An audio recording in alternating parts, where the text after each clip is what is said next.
여기 한국에 가서 돈을 실컷 쓰겠다는 중국인이 있습니다. 한국에 가면 중국에서 만두 한 그릇 사 먹을 돈으로 삼시세끼를 황제처럼 먹을 수 있을 거라고 하는데요. 과연 그들이 한국으로 달려오게 된 이유는 무엇일까요? 안녕하세요. 저는 중국에서 보안경호원으로 일을 하고 있는 리웨이라고 합니다. 3교대로 밤을 새가면서 중국의 대기업에서 보안 업무를 하고 있어요. 저는 저희 업계에서 학력이 좋은 편에 속하는데 다른 직원과 달리 중학교를 졸업했고 여러 일을 전전하다가 보안업계로 오게 되었습니다. 저는 키가 167cm나 될 정도로 체격도 꽤나 좋은 편이고 대기업에서 일하고 있다는 자부심을 가지고 일하고 있습니다. 교대 근무이다 보니 월급도 다른 일보다 많이 받기 때문에 저녁에 술집에 가면 친구들에게 영웅 취급을 받기 십상이죠. 물론 대기업에서 직원으로 일하는 분들은 저의 월급 80만 원보다도 많은 120만 원이나 번다고 알고 있긴 하지만 대부분의 제 또래 친구들은 50만 원 정도를 벌기 때문에 저는 고수익자라고 불리곤 하거든요. 그런데 저는 얼마 전 제 친구와 크게 싸우게 되었습니다. 그는 정말 말도 안 되는 소리를 했고 세상에 그런 일이 있을 수 있는지 어처구니가 없었거든요. 그 친구는 저와 가까운 지역의 만두가게에서 서빙 아르바이트를 하고 있는데 중국의 외곽 지역에 가면 물가가 너무 저렴하기 때문에 만두 한 판 사 먹을 돈이면 삼시세끼로 고기를 먹어도 돈이 남는다고 하더라고요. 그곳에서는 단 몇 푼으로도 마치 황제와 같은 대접을 받을 수가 있고 이리한 한 장만으로도 여러 여자들이 줄을 설 거라고 했습니다. 아무리 생각해도 저는 말이 안 된다는 생각을 했습니다. 세상에 그런 곳이 있다면 이미 수많은 사람들이 그곳에 가서 살고 싶어 할 것이고 단돈 몇 위안만 가져가서도 실컷 놀고 올 거잖아요. 그런데 그 친구는 정말 놀라운 말을 하더라고요. 아프리카와 같은 나라에 가면 몇 위안으로도 부자처럼 지낼 수 있는 거 몰라. 사람들이 그건 전부 알고 있으면서 안 가잖아. 그런데 중국의 외곽 지역 후미진 곳에 가도 그런 취급을 받는다니.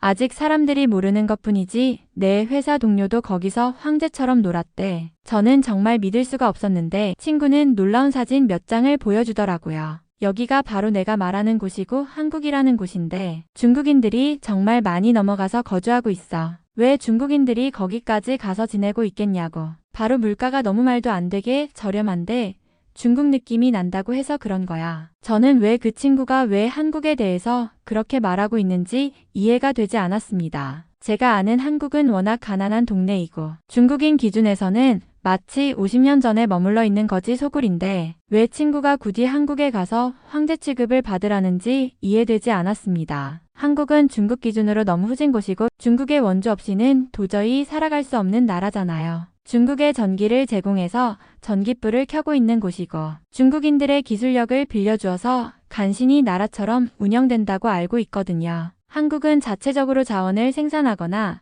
기술을 개발할 역량이 부족하기 때문에 중국으로부터 전력, 기술, 그리고 다양한 자원을 지원받아야만 국가를 유지할 수 있는 상황이라고 알고 있습니다. 특히 한국은 내수시장이 작고 산업 기반이 취약하여 대부분의 상품과 기술을 중국이나 다른 나라에 의존하는 구조를 가지고 있습니다. 중국의 대규모 경제 규모와 비교했을 때 한국은 여전히 수십 년 뒤처져 있는 경제 구조를 가지고 있다고 봅니다. 또한 한국의 국민들이 생활고로 인해 고통받는 경우가 많고 굶주림으로 인해 어려움을 겪는 사람들도 많다는 이야기를 종종 듣습니다. 제가 알기로는 한국의 농업이나 제조업도 현대적인 설비보다는 낡은 방식에 의존하는 경우가 많아 중국의 지원 없이는 제대로 된 생산도 힘들다는 생각을 가지고 있습니다. 한국이 국제적으로 어느 정도 인지도를 가지긴 했지만 이는 대부분 중국과의 관계를 통해 이루어진 것으로 보입니다. 한국의 산업 발전이나 경제는 결국 중국과의 협력을 떠나서는 논의하기 어렵다는 것이 제가 가지고 있는 인식입니다. 제 친구는 한국에 대해 이렇게 말했습니다. 한국은 분명 가난한 나라이지만 중국인들이 많이 이주해 살고 있어. 인프라가 중국의 시골 지역보다는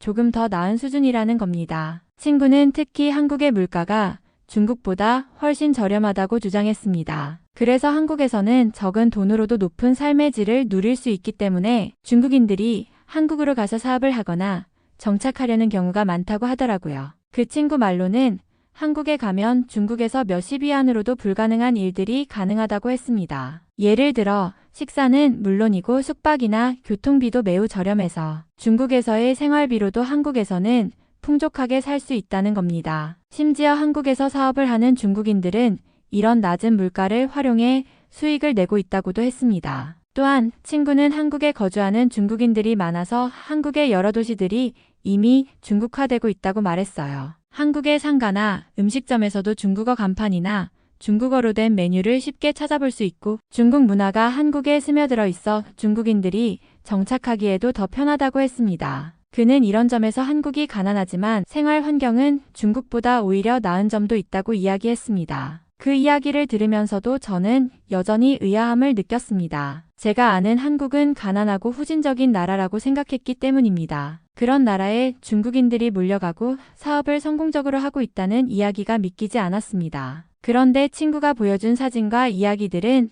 또 다른 관점을 보여주었고 저도 점점 더 혼란스러워졌습니다. 친구는 한국에 대해 이야기하면서 한국에는 없지만 중국에는 있는 것들이 많아 사업적으로 큰 기회가 될 거라고 말했습니다. 그는 한국에서의 사업이 성공할 가능성이 크다며 나중에 저와 함께 한국에서 사업을 해보자고 제안하기까지 했습니다. 그는 한국이 중국에 비해 인프라가 훨씬 뒤처져 있고 여러 시설과 시스템이 낙후되어 있어 개선의 여지가 많다고 주장했습니다. 특히나 그는 한국이 워낙 좁은 땅을 가진 나라이기 때문에 지하철 같은 인프라가 아직 없을 거라고 말했습니다. 그러면서 우리가 가진 돈만으로도 한국의 지하철을 뚫을 수 있을 것이라는 정말 황당한 이야기를 꺼냈습니다. 저는 그 말을 듣고 당황스러움을 감출 수 없었습니다. 제가 아는 한국은 중국보다 훨씬 인프라가 뒤떨어진 나라라고 알고 있었지만 지하철조차 없을 정도로 낙후되어 있다는 그의 말은 믿기 어려웠습니다. 그런데도 친구는 그게 사실이라며 한국이 교통 인프라조차 제대로 갖추지 못한 나라라고 계속 주장했죠. 그는 한국에 가면 적은 비용으로도 큰 성공을 거둘 수 있는 기회가 많다면서 중국에서 가능하지 않은 일들이 한국에서는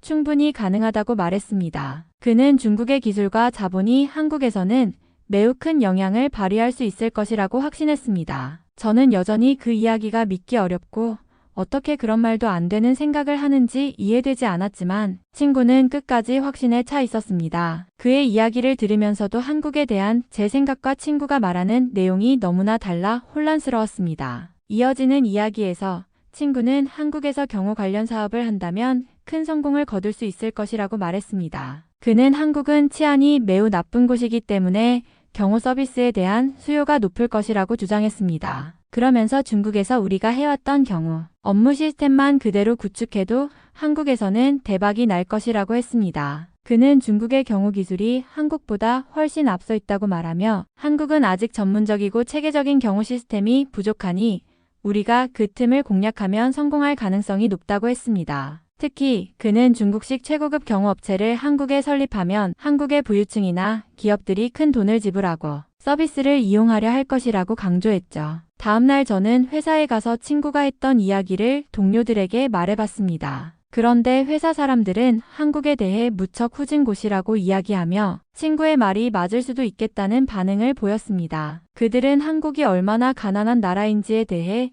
이야기하기 시작했습니다. 특히 한 동료는 한국은 길거리에 쓰레기를 버릴 여유조차 없는 가난한 나라라고 했습니다. 그는 한국 사람들이 길거리에 쓰레기를 버리지 않는 이유가 환경을 지키려는 의식 때문이 아니라 쓰레기를 주워다가 땔감으로 쓰기 때문이라고 주장했죠. 그는 이를 예로 들며 한국은 중국처럼 여유롭고 넉넉한 나라는 아니라고 강조했습니다. 또 다른 동료는 한국에는 중국인들처럼 길거리에 쓰레기를 버리며 청소미 회원들에게 일감을 만들어주는 배려조차 없다고 했습니다. 그들은 쓰레기를 버리지 않고 오히려 숨기거나 재활용하면서 청소미 회원의 직업 기회를 뺏고 있다고 이야기했어요. 동료들은 이런 점 때문에 한국은 진정으로 발전된 나라가 아니며 한국은 중국의 도움 없이는 유지될 수 없는 열악한 곳이라고 입을 모았습니다. 이어서 동료는 중국의 유튜브와 같은 사이트인 빌리빌리를 보여주면서 한국에 대한 영상을 하나 재생해 주었습니다.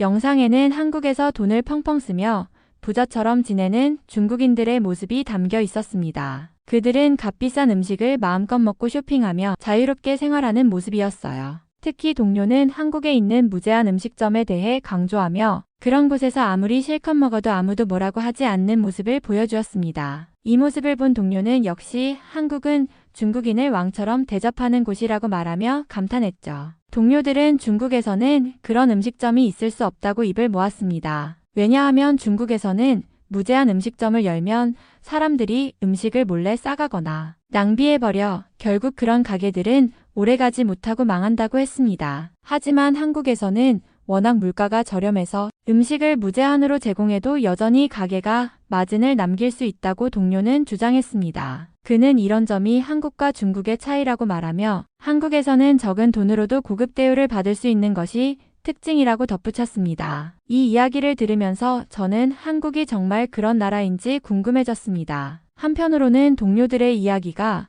과장된 것일 수도 있겠다는 생각이 들었지만 빌리빌리 영상 속 한국의 모습은 저에게도 꽤나 설득력 있게 다가왔습니다. 한국이라는 나라가 정말 중국인들에게 이런 환상을 심어주는 곳인지 아니면 그저 영상 속 이미지가 과장된 것인지 더욱 혼란스러워졌습니다. 이어서 저는 한국이라는 나라가 정말로 어떤 곳인지 점점 더 궁금해졌습니다. 그래서 인터넷 커뮤니티를 돌아다니며 한국에 대한 정보를 찾아보기 시작했습니다. 그런데 여러 게시글과 댓글에서 한국이 생각보다 무척 심각하게 열악한 나라라는 이야기를 접하게 되었습니다. 특히 한국에 다녀왔다는 한 중국인의 글에서는 한국은 정치적으로도 중국의 영향을 많이 받는 나라이기 때문에 중국인들에게 무조건적으로 친절하다고 했습니다. 그는 한국 사람들이 중국인을 왕처럼 대우해주며 특히 돈을 쓰는 중국인들에게는 마치 신처럼 대접한다고 적어놓았더라고요. 그는 한국에서는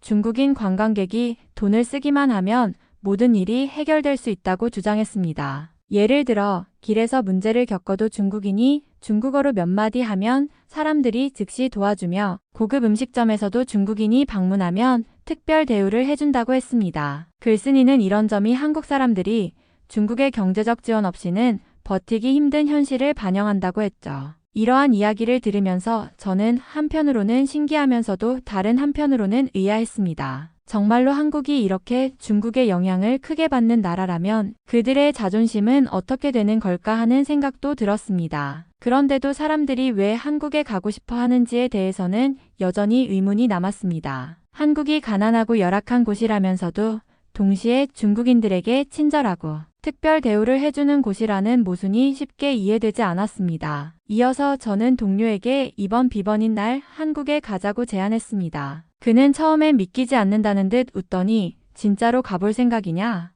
라고 물었습니다. 저는 자신있게 비행기표만 준비하면 되잖아. 나머지는 거기서 다 해결될 테니까. 라고 큰 소리를 쳤습니다. 하지만 비행기표를 알아보니 가격이 생각보다 만만치 않았습니다. 제 월급의 절반이 넘는 금액이었고 동료도 고개를 저으며 비싸긴 하네. 그래도 한국 가면 거의 다 무료라며 가서 황제처럼 누리면 그 정도 투자야 괜찮지 않겠냐? 라고 말하더군요. 결국 저는 동료와 함께 비행기표를 예매했습니다. 한국행 항공편은 생각보다 꽉 차 있었고 특히 중국에서 한국으로 가는 비행기가 그렇게 인기가 많을 줄은 몰랐습니다. 공항에 도착한 날 동료와 저는 설레는 마음으로 출국장에 들어섰습니다. 비록 한국에 대해 가진 정보는 그리 많지 않았지만 그곳에서 모든 것이 무료라는 이야기에 기대감이 가득했죠. 비행기에 탔을 때 저는 한국에 대해 더 많은 상상을 하게 되었습니다. 창밖으로 보이는 하늘은 맑았고 머지않아 한국 땅에 도착한다는 생각에 가슴이 뛰었습니다. 기내식도 훌륭했고 승무원들이 친절하게 응대해주면서 한국에서도 이렇게 친절할까 하는 생각이 들었습니다. 몇 시간을 날아 드디어 한국의 공항에 도착했습니다. 공항은 깔끔하고 정돈된 느낌이었고 동료와 저는 주변을 둘러보며 감탄했습니다. 여기가 한국이라니 과연 말로만 듣던 대로 중국인들을 왕처럼 대우해줄까? 서로 기대에 섞인 웃음을 나누며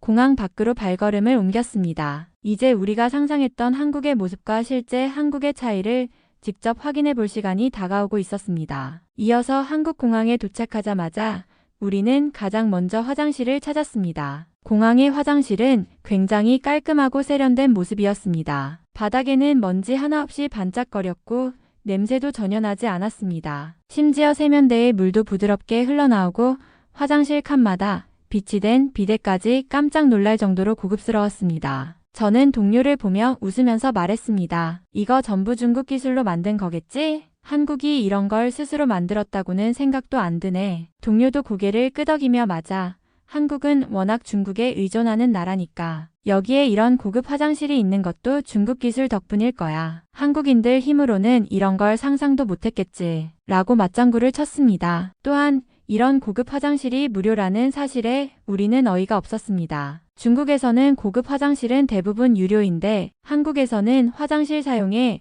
돈을 받을 생각조차 하지 않는 것처럼 보였습니다. 저는 동료에게 역시 한국은 물가가 워낙 저렴해서 이런 고급 시설도 무료로 제공하는 거겠지? 어쩌면 물가가 낮아도 남을 만큼 여유가 많은 건지도 모르겠네. 라며 농담을 던졌고 우리는 웃음을 터뜨렸습니다. 한국에 도착하자마자 이런 고급 시설을 경험하게 되니 마치 특별 대우를 받는 느낌이 들었습니다. 이제 한국에서 더 많은 걸 누릴 시간이야. 정말 우리 돈으로는 뭐든지 할 수 있을 것 같아. 라며 동료와 기대감에 부푼 채 공항을 빠져나왔습니다. 그런데 공항을 빠져나오자마자 공항철도라는 표지판을 보고 이상한 기분이 들었습니다. 공항철도?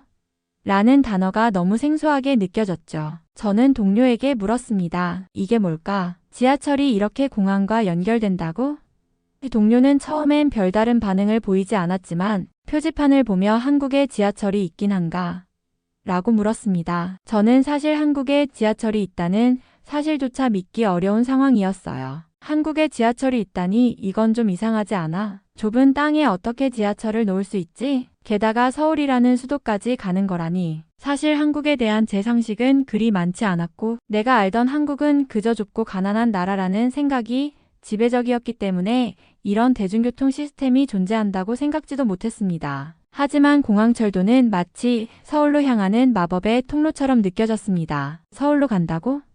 라는 말이 계속 머릿속을 맴돌았죠. 사실 그때까지 서울이란 도시는 제게 그렇게 중요한 의미를 가지지 않았습니다. 그냥 또 하나의 나라의 수도에 불과했죠. 하지만 여기서는 서울까지 갈 수 있다는 공항철도를 보며 한국의 인프라가 예상보다 훨씬 발전했다는 점에 충격을 받았습니다. 저는 동료에게 그럼 이걸 타고 서울로 간다고? 한국에 이렇게 대중교통 시스템이 잘 되어 있다니 놀랍네. 라며 다시 한번 이 상황을 되새기며 기분이 묘해졌습니다. 공항철도를 타려고 가격을 확인하자 저는 정말 놀랐습니다. 이게 이렇게 비싸?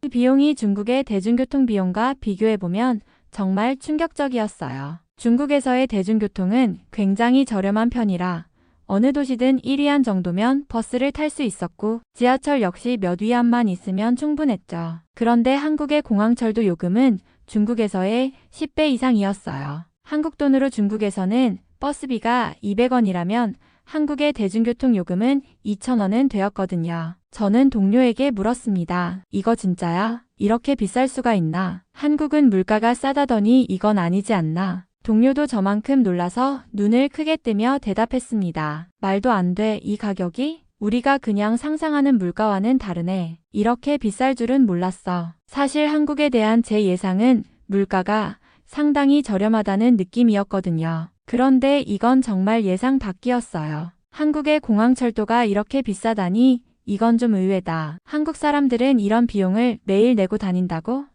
라고 생각하며 가격표를 다시 한번 쳐다봤습니다. 그래도 공항철도를 타고 서울로 향해야 했기에 결국 그 비싼 요금을 내고 탑승했어요. 하지만 속으로는 이렇게 비쌌다니 중국에서는 상상도 못할 일이야. 라며 여전히 놀라움을 감추지 못했습니다. 저희는 결국 바꿔둔 한국 돈을 사용하면서 너무 아까운 기분이 들었습니다. 한 장에 10,000원짜리와 1,000원짜리 10장을 바꿔왔는데 하루 만에 벌써 2,000원을 쓰게 되다니 정말 말도 안 된다고 생각했어요. 이렇게 빨리 돈을 써버리다니 이게 다 무슨 일인가? 라고 생각하며 돈을 쓸 때마다 아쉬운 마음이 들었죠. 이제 생각해보면 하루 만에 이렇게 많은 돈을 쓴다는 건 정말 상상도 못한 일이었어요. 한국에서는 돈을 써도 끝이 없을 것 같아. 이렇게 빨리 다 써버릴 줄 몰랐어. 라고 속으로 생각하며 뭔가 이상한 기분이 들었어요. 그런데 동시에 돈이 이렇게 빨리 나간다는 건 한국에서 뭔가 확실하게 차이를 느끼는 거겠지? 라는 생각도 들었죠. 아니, 이렇게까지 쓰고 나니 내가 가진 돈이 갑자기 얼마 안 되는 것처럼 느껴져. 라는 기분이었어요. 어쨌든 이 상황에서 돈이 쌓이지 않는 느낌이었고 이건 정말 안 되겠다. 라는 생각이 들었습니다. 서울로 진입한 후 숙소를 알아보게 되었습니다. 여행이 처음이라 숙소 예약이라는 걸 전혀 몰랐고 아무것도 예약하지 않은 채로 왔기 때문에 대부분의 숙소에서는 예약이 있어야만 방을 받을 수 있다는 사실에 크게 놀랐어요. 이게 무슨 말이지? 그냥 가서 방을 잡으면 되는 거 아닌가? 라고 생각하면서 당황스러웠습니다. 그런데 대부분의 숙소는 예약이 필수라는 걸 알고서 이리저리 찾아봤죠. 저는 스마트폰을 사용하지 않아서 그런 시스템을 전혀 이해할 수 없었어요. 왜 이게 예약을 해야 방을 줄 수 있다는 건지, 무슨 말이지? 라며 혼란스러워했습니다. 친구가 스마트폰을 꺼내 예약을 하더니 갑자기 굉장히 놀라는 모습이었어요. 이 가격이 이게 뭐야? 라며 말했죠. 숙소 가격이 중국의 10배에 달한다는 사실에 정말 충격을 받았어요. 중국에서는 저렴한 가격에 숙박을 해결할 수 있었던 반면 서울에서는 가격이 너무 비싸서 저희가 구할 수 있는 방이 없었습니다. 이건 너무 비싸다. 이렇게 비쌀 줄 몰랐어. 라고 친구가 말하며 한숨을 쉬었어요. 저는 그런 친구를 보며 대체 왜 이렇게 비싼 거지? 한국은 정말 물가가 이상하다 고 생각했죠. 결국 여러 군데를 돌아다녀보며 겨우 한 곳에서 방을 구할 수 있었지만 그 가격에 다시 한번 놀라지 않을 수 없었어요. 정말 서울은 너무 비싸다. 이렇게까지 비쌀 줄이야. 저희는 결국 지나가는 중국인에게 물어봤습니다. 혹시 저렴한 방이 어디에 있을지 아세요? 라고 묻자 그 중국인은 저희를 쳐다보며 놀라운 말을 했어요. 한국 물가가 중국의 10배인 거 몰랐어요. 그렇게 비싼 가격에 방을 구하려면 결국 찜질방밖에 없어요. 라고 말하며 찜질방을 추천해 주더라고요. 그나마 찜질방이 한국에서 가장 저렴한 숙소라고 하면서 이 가격이면 중국 최고급 호텔 가격으로 숙박할 수 있는 곳이에요. 라고 덧붙였죠. 그 말을 들으면서 정말 충격을 받았습니다. 이게 말이 돼? 라고 생각하면서도 그만큼 한국의 물가가 정말 높다는 걸 다시 한번 실감했어요. 중국에서 최고급 호텔 가격으로 여기선 그렇게 저렴한 방을 구할 수 있다니 이건 정말 상상도 못했어. 라는 생각이 들었어요. 찜질방이 그렇게나 저렴하다고 해서 그곳이라도 가야겠다고 생각하긴 했지만 진짜 이런 물가 차이는 도대체 어떻게 설명할 수 있을까? 라고 계속 생각했죠. 결국 찜질방을 가게 되었고 가격은 확실히 저렴했지만 그 가격 차이를 생각할 때마다 한국의 물가가 정말 비싸다는 것을 더욱 실감할 수 있었습니다. 이렇게까지 차이가 나다니 정말 한국 물가가 비싸다는 말이 맞구나 라고 다시 한번 느꼈어요. 음식점 물가도 정말 너무 비쌌습니다. 빌리빌리에서 보던 그런 뷔페 음식점은 한국에서는 찾아볼 수 없었어요. 친구가 말한 대로 한식 뷔페라는 곳이 그런 종류의 음식점이라는데 그곳조차 1만 원 이상은 내야 했어요. 1만 원이면 중국에서 꽤 좋은 식사를 할 수 있는 돈인데 그걸 한국에서 한 끼 식사에 써야 한다는 게 믿기지 않았죠. 그래서 저희는 그 뷔페 대신 가장 저렴한 옵션을 찾기로 했습니다. 결국 편의점에 가서 가장 저렴한 김밥을 사서 먹으면서 버텼습니다. 김밥이 그렇게 비쌀 줄은 몰랐는데 그래도 그게 유일하게 가벼운 식사였어요. 이걸로 버텨야겠다 라고 생각하면서 먹었지만 한국에서 뷔페나 한 끼 제대로 먹는 건 정말 큰 돈이 드는 일이구나 라는 생각이 계속 들었죠. 한국의 물가가 너무 비싸서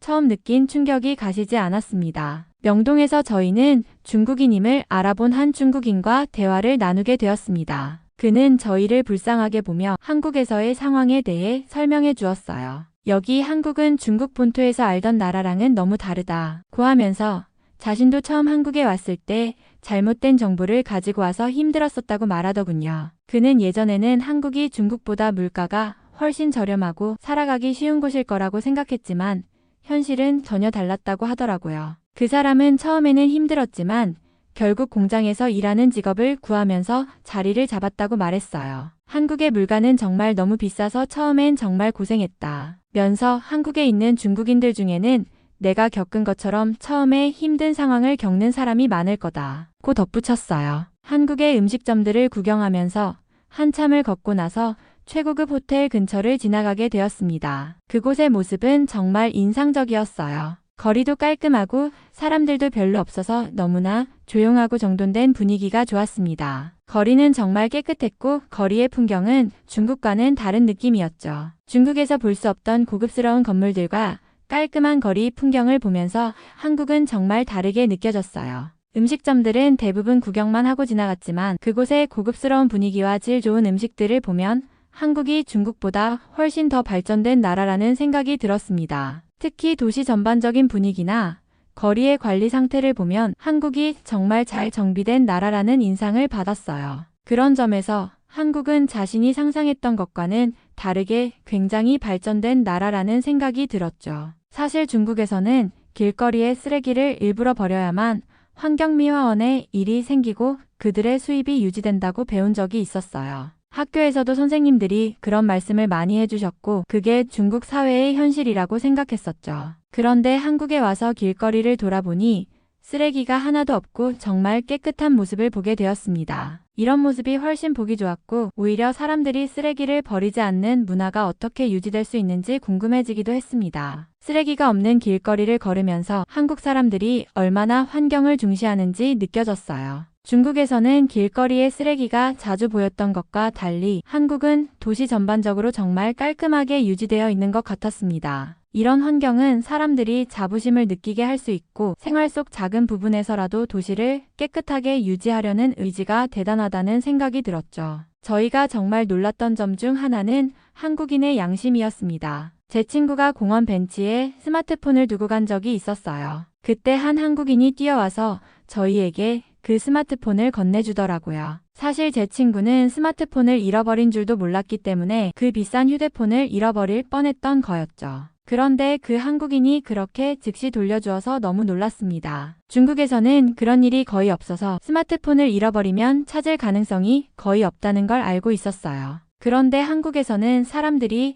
자연스럽게 잃어버린 물건을 돌려주는 문화가 형성되어 있다는 점이 정말 인상 깊었습니다. 그 스마트폰은 제 친구의 한 달 월급보다도 비쌌기 때문에 그것을 잃어버렸다면 정말 큰일 날 뻔했거든요. 한국에서 이런 경험을 하고 나니 그 나라의 시민의식과 양심에 대해 다시 한번 깊이 생각하게 되었습니다. 다시 중국으로 돌아가면서 저희는 많은 생각을 했습니다. 한국에서 겪은 일들이 중국에서는 상상도 할 수 없었던 일들이었거든요. 비행기로 2시간 거리에 있는 나라에서 이렇게 사람들의 행동이나 문화가 완전히 달라질 수 있다는 사실에 충격을 받았습니다. 특히 한국에서 경험한 것들, 예를 들면 사람들의 양심, 도덕적 기준, 그리고 물건을 잃어버렸을 때 다시 돌려주는 문화 같은 것들이 중국에서는 거의 찾아보기 힘든 일이었거든요. 저희는 중국에서는 누군가가 물건을 돌려주는 모습은 거의 본 적이 없었기 때문에 그 작은 일들이 더 큰 의미로 다가왔습니다. 한국에서의 짧은 여행이었지만 저희에게는 정말 많은 생각을 하게 만들었고 그동안 우리가 알고 있던 것과는 다른 세상을 마주한 느낌이었어요. 중국에 도착한 지 얼마 지나지 않아 저는 한순간에 현실을 다시 깨닫게 되는 일이 있었습니다. 길거리를 걷고 있는데 갑자기 오토바이를 탄 남성이 빠른 속도로 저를 지나치며 제 휴대용 가방을 낚아채 달아나 버린 겁니다. 저는 너무 놀라 소리를 지르며 쫓아가려 했지만 오토바이는 이미 사라지고 난 뒤였어요. 그 짧은 순간에 제 가방 속에 있던 소중한 물건들과 현금까지 모두 잃어버리게 되었죠. 한국에서 경험했던 안전하고 양심적인 문화와는 너무나 대조적인 이 사건은 저를 충격에 빠뜨렸습니다. 특히 한국에서는 공원 벤치에 두고 온 휴대폰조차 주인이 찾아갈 수 있도록 돌려주던 친절한 사람들이 떠올랐습니다. 그런데 고작 몇 시간 만에 완전히 다른 세계로 돌아온 것 같은 기분이 들었습니다. 제 친구도 이번 일에 놀라며 우리가 한국에 있었을 땐 이런 걱정을 할 필요가 없었는데라고 말하더군요. 이 사건은 단순히 물건을 잃어버린 일이 아니라 안전과 신뢰라는 가치를 다시 한번 깊이 생각하게 만든 계기가 되었습니다. 한국과 중국의 차이를 뼈저리게 느끼는 순간이었고 저는 이런 일이 다시는 일어나지 않도록 더욱 조심해야겠다고 다짐했지만 마음 한편으로는 다시 한국으로 돌아가고 싶다는 생각을 지울 수 없었습니다. 이 사건 이후로 저는 한국에서의 시간이 자꾸 떠오르며 한국을 다시 가고 싶다는 강렬한 생각에 사로잡혔습니다. 깨끗하고 안전한 거리, 사람들의 배려심, 그리고 잃어버린 물건조차 되돌려주던 그 따뜻한 문화가 너무 그리웠습니다. 하지만 현실은 너무나 냉혹했습니다. 한국에 갈 돈조차 마련하기 어려운 제 상황을 생각하니 마음이 무거워졌습니다. 한 번의 여행조차 친구와 함께 힘겹게 비용을 모아 겨우 떠났는데 이제는 그런 기회조차 다시 없을 것 같다는 생각이 들었어요. 더군다나 한국에서는 숙소도 제대로 예약하지 못하고 먹고 싶은 것도 마음껏 먹지 못했던 그 현실을 떠올리니 제가 한국에서 살아보겠다는 꿈은 너무 멀게만 느껴졌습니다. 가난한 중국인이라는 제 현실이 너무 절망적으로 다가왔습니다. 한국에서 본 고급 음식점과 깔끔한 거리, 그리고 여유롭게 사는 사람들의 모습이 부러웠지만 그곳에서 제대로 즐기지 못했던 제가 더욱 초라하게 느껴졌습니다. 이런 생각들이 쌓이다 보니 한국을 가고 싶다는 열망과 그걸 이룰 수 없는 현실 사이에서 자꾸 갈등하게 되었습니다. 다시 가고 싶지만 가봐야 제가 누릴 수 있는 건 한정적일 테고 돈 문제로 또다시 힘든 시간을 보낼 것 같아 쉽게 결심할 수도 없었습니다. 이런 상황 속에서 제 자신이 너무 작아지고 현실이 너무 냉혹하게 느껴졌습니다. 한국에서 태어났다면 어땠을까 하는 생각이 머릿속에서 떠나질 않았습니다. 만약 제가 한국에서 태어났다면 이렇게 힘들게 하루하루를 버티며 살지 않았을 거라는 막연한 상상을 했습니다. 특히 경호 일을 3교대로 하면서 느끼는 육체적, 정신적 피로는 요즘 더욱 견디기 어려워졌습니다. 한국에서 보았던 빌딩마다 있는 경호원들의 모습이 자꾸 떠올랐습니다. 그들은 제가 아는 경호원의 이미지와는 달랐습니다. 깔끔한 정장을 입고 현대적인 시설에서 근무하는 모습이 마치 영화의 한 장면처럼 느껴졌어요.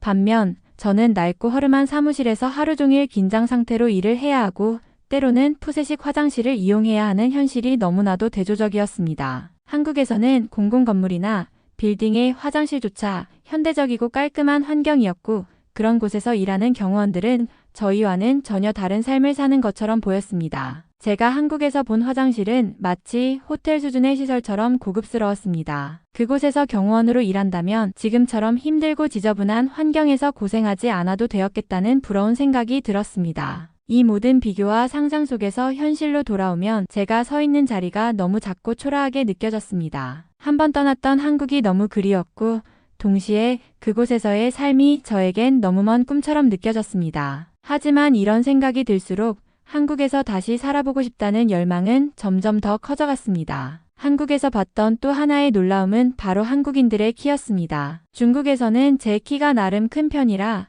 자신감도 있었고 어디를 가도 작다는 생각은 해본 적이 없었습니다. 그런데 한국에서는 상황이 완전히 달랐습니다. 길거리를 걷는 사람들, 특히 경호원들의 키가 모두 저보다 훨씬 커 보였고 그들의 당당한 자세와 함께 제 자신이 상대적으로 작아 보이더라고요. 특히 빌딩마다 보였던 경호원들은 키뿐만 아니라 체격도 탄탄하고 잘 갖춰진 이미지였습니다. 저 같은 사람이 감히 넘볼 수 없는 자리라는 생각이 들었어요. 한국에서는 키가 경호원의 중요한 조건 중 하나일 것 같다는 생각이 들었고 저처럼 상대적으로 왜소해 보이는 체격으로는 경호원이 된다는 건 어려운 일일 것 같았습니다. 한국에서 경호원으로 일한다는 상상은 그렇게 제 스스로 접어버리게 되었지만 한편으로는 그런 높아 보이는 기준들이 한국이 얼마나 발전하고 경쟁이 치열한 사회인지를 보여주는 것 같았어요. 그들은 단순히 키가 큰 것만이 아니라 전체적으로 훌륭한 체격과 전문성을 갖춘 모습이었기에 저 같은 평범한 사람은 따라갈 수 없는 벽처럼 느껴졌습니다. 이 점을 생각하니 한국은 저에게 더더욱 동경의 대상이 되면서도 한편으로는 너무나 멀게 느껴지는 나라로 다가왔습니다. 다시 가고 싶지만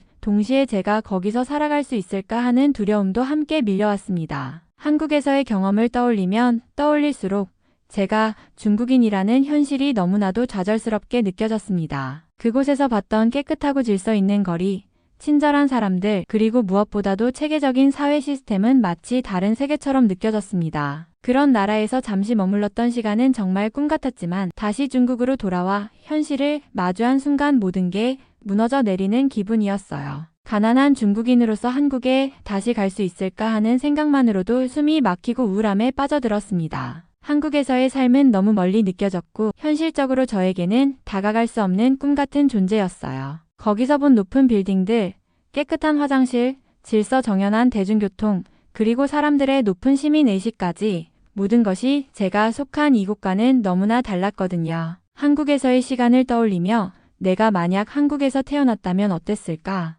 라는 생각을 떨쳐낼 수 없었습니다. 한국에서 태어났다면 이렇게 좌절하며 살지 않았을 거라는 막연한 상상 속에서 현실은 더욱 초라하고 잔인하게 다가왔습니다. 다시 한국으로 떠나고 싶다는 마음이 굴뚝 같지만 그곳에서 제대로 놀지도 못하고 물가에 눌려 힘들었던 기억이 떠오르니 그조차도 막막하게만 느껴졌습니다. 점점 우울함은 깊어졌고 제가 처한 현실과 그 현실에서 도망칠 수 없는 한계를 뼈저리게 느끼며 절망 속에 빠져들었어요. 한국에서의 행복했던 순간들이 오히려 독이 되어 저를 더욱 초라하게 만들고 있었습니다. 아마 저희가 아닌 한국인들은 중국에서 돈을 실컷 펑펑 쓰며 황제 취급을 받을 것이고 저는 한국에서 가난한 나라의 서름을 겪을 수밖에 없을 뿐이었던 거죠. 이번 사연은 여기서 마무리하도록 하겠습니다. 끝까지 시청해주셔서 감사드립니다. 좋아요와 구독은 영상 제작에 큰 힘이 됩니다. 꼭 한 번씩만 눌러주세요. 감사합니다.